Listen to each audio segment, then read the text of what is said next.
Hello, everybody. It's me, Bigfoot, Michigan Rob. It is Friday, June 2nd. I'm going to get right into this. I can't believe the father got through this email about his son, Bobby, and his friend Vinny, about an encounter that they had in Buckhorn State Park in Wisconsin. Hang on to your seats. This is something that I don't know that I could tell anybody. I really don't. I feel for this guy. Thanks for sending this in. Thanks to all of you for subscribing to Bigfoot Michigan Rob. Please share this out. I hope you enjoy it, but I got to warn you, it is pretty sad, very sad. The super thanks is open if you care to donate. Appreciate y'all. Have a great weekend. Let's get on with it. Buckhorn State Park, Wisconsin, summer of 2018. My name is Rory, and I'm afraid that my son Bobby, then in 2018, 19 years old, and his friend Vinny, also 19. I believe that they came across something that I can only ascertain to be that of a dogman. I believe this to be true, as you will soon find out with the story that I'm about to tell you. This is the very first time I have spoken of this. My fingers are trembling as I stroke the keyboard. I can't tell you how many times that I have had to stop and collect my thoughts. Frankly, I've had to pull myself together many a time during this. I appreciate what you do in telling of others' encounters, because people do need to know that it's not all fun and games in the woods. Amongst the beauty of Mother Nature, there are some things that are evil, lurking and waiting to release their energies upon unsuspecting people. I am afraid that this has happened to my son and is still happening today, both pre and post encounter. It all started the summer of 2018 when Bobby and his best friend Vinny took off to camp at Buckhorn State Park in Wisconsin. It was the kids' first summer off from college, as they both were enrolled in school. Forgive me for not disclosing the school, as I am trying to keep this somewhat private. I even questioned using the park that they camped at. I had urged my son and Vinny to rent a cabin, which was made available to guests, but they insisted on venturing deep into the woods and sleeping in a tent.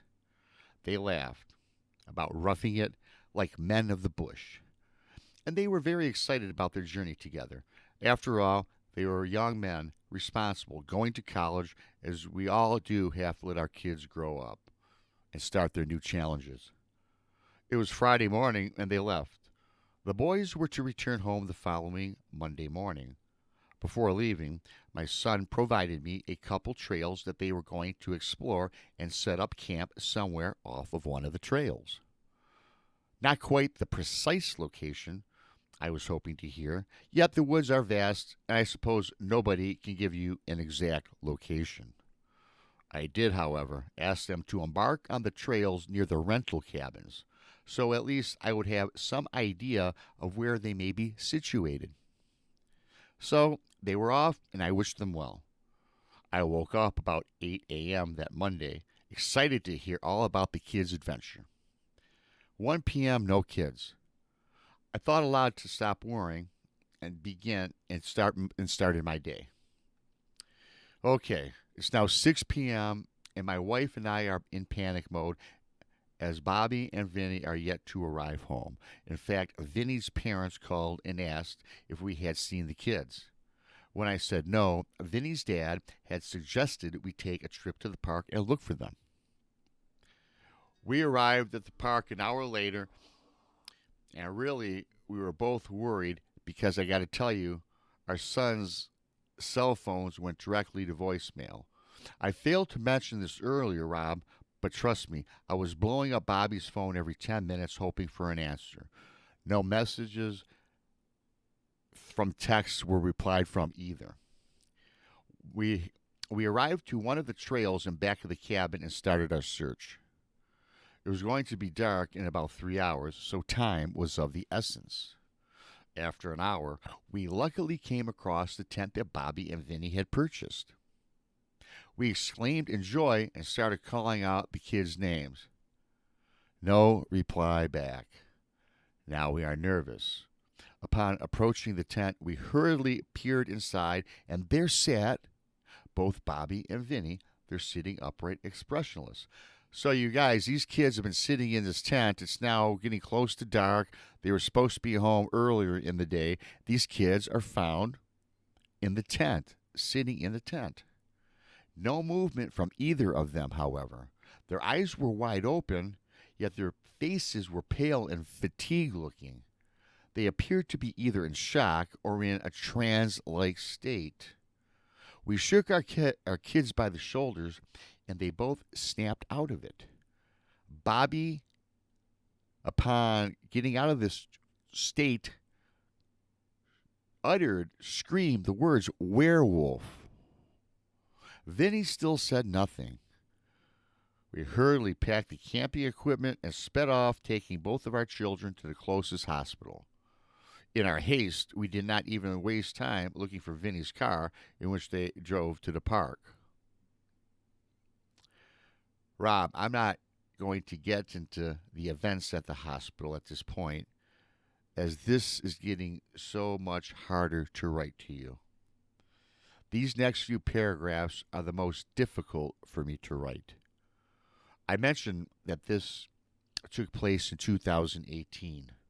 Bobby has been disturbed ever since. He had dropped out of college, and the only thing that we can get out of him is the words werewolf when it comes to that fateful day. We have had him to psychiatrists and neurosurgeons. Don't get me wrong, my son does talk and communicate. However, he is scared to leave our home. This is so very sad for me. What is even worse, his friend Vinny took his own life a year later, asphyxiating himself in his car inside of his parents' garage in a running vehicle.